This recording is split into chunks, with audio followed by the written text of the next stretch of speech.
είχες πει ότι αυτή την εβδομάδα θα μου βάζεις γλυκό.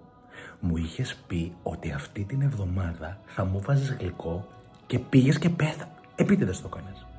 Επίτηδες το κάνεις για να μην φάω γλυκό. Επίτηδες το κάνεις. Λέγε, επίτηδες το κάνεις. Και όχι μόνο το κάνεις επίτηδες. Μέχρι και στην κηδεία σου γλυκό δεν έχεις. Πού είναι η λίτσα σοκολατένια, πού είναι τα κουλουράκια που μας έβαλες ρισοκοφρέτες με μέλι να φάμε στην κηδεία σου. Επίσης, έχω ακόμα κάποιες ερωτήσεις, τις οποίες κάποιος πρέπει να μου απαντήσει. Στο διαιτολόγιο μου έγραψες ένα φρούτο ή μισή μπανάνα. Τώρα, εγώ έχω αυτή την μπανάνα. Δεν είναι μεγάλη. Μπορώ να τη φάω ολόκληρη ή και αυτή θα είναι μισή, γιατί είναι μικρή. Λίγη.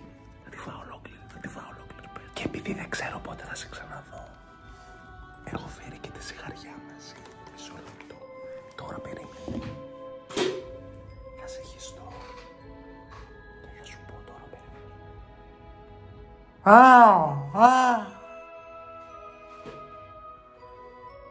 Δεν ήταν μια καλή εβδομάδα. Κατακράτηση θα είναι. Επίσης θέλω να σου πω για να είσαι περήφανη για μένα. Ο παπάς μου προσέφερε αντίδωρο και δεν πήρα. Είπα